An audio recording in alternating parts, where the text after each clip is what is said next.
My name's Noel, I'm a psychotherapist. Welcome to this blog, which is on some practical tips on how you can feel better sort of now if you do them. So get on with them, because who doesn't want to feel better, right? Okay, so I'm going to briefly introduce you to some concepts and ideas in the video, but there's more detail on the website with this one. So go over to the website and check it out and get some more practical tips, and also links to other blogs that you need to look at around specific tips around journaling, etc. So my website's www.noelmcdermott.net.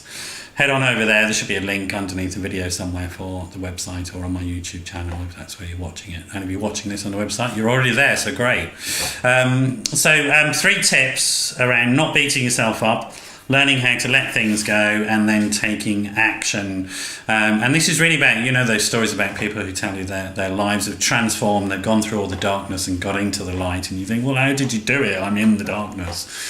So these are 3 tips to sort of get going with that journey now.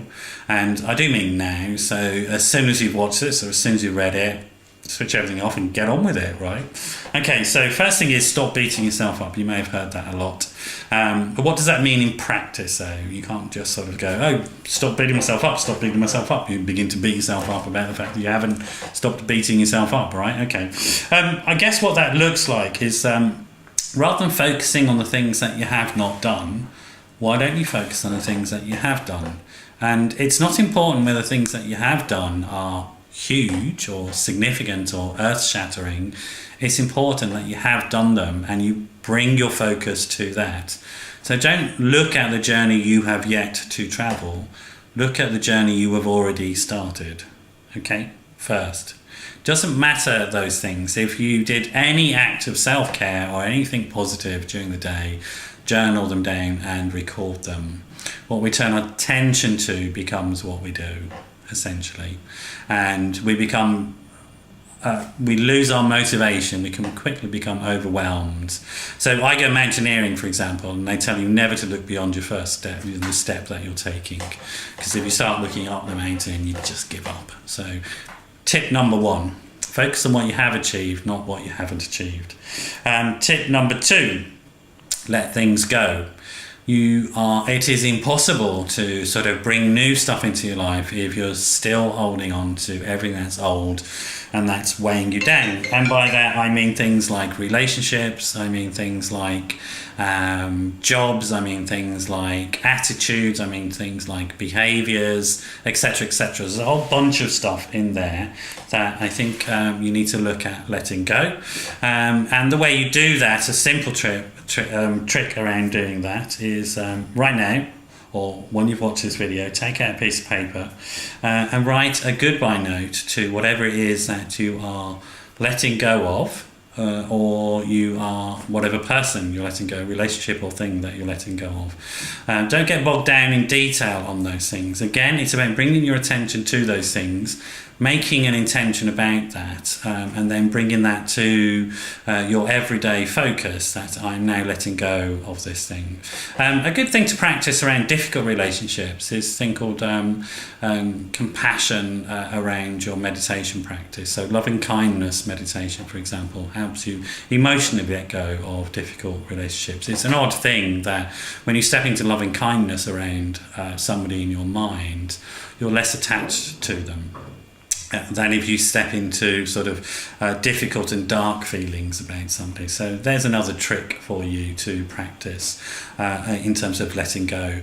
But essentially, bring your attention to, make an intention of sort of that which you intend to let go of. And then take action. The big thing is take action. If you're feeling stuck and overwhelmed, then commit yourself to one action in the next 24 hours, not a huge number of actions. Make it very specific, the thing that you're going to take action around. Make it very doable. and make it repeatable, whatever that thing is. So if it's a self-care action around giving yourself some time each day to breathe, for example, then commit yourself to that, put it in your diary and repeat that action. You begin to develop then sort of good habits, and once you've developed that one good habit, a small bite-sized good habit, you can add to that with others and make them grow. So again, action is a crucial thing to get engaged with around this journey of transformation, where you move through the sort of stuck place that you are in your life at the moment and go forward into sort of a much lighter, much brighter future. We'll be at ICAD in London on the 1st or 3rd of May, where you can come along and meet us, if you like, meet me and meet other people in this field, particularly in the field of addiction. If you'd like to join us, do check out ICAD, ICAAD, ICAD London. Just Google that and you'll find details about them. The 1st or 3rd of May, it'd be great to see you there. Sort of maybe share some of your journey, share some of the tips that you have for getting started on the journey and moving along on the journey towards what we call self-actualization. Hope that was useful. Do check out the website, there's a bit more details, and sorry about the phone call interrupting. I should have had the phone on silent, but there you go. This is real, okay? And if you are stuck in your life at the moment, you want some more sort of practical support and emotional support around that, do get in touch. The number's 07 506 319 745. That's 07 506 319 745 or info@noelmcdermott.net. That's info@noelmcdermott.net. If you're calling from outside the UK, +44 and drop the 0. So it's +44 7506 319 745. Thanks for joining me today. Hope this was useful. Do leave some commentary at the end of the video or on the website. I'd love to get your feedback and see whether this is helpful or not. I hope they are, and I hope to improve them with your feedback. So thanks for dropping by. See you again another time. Bye bye.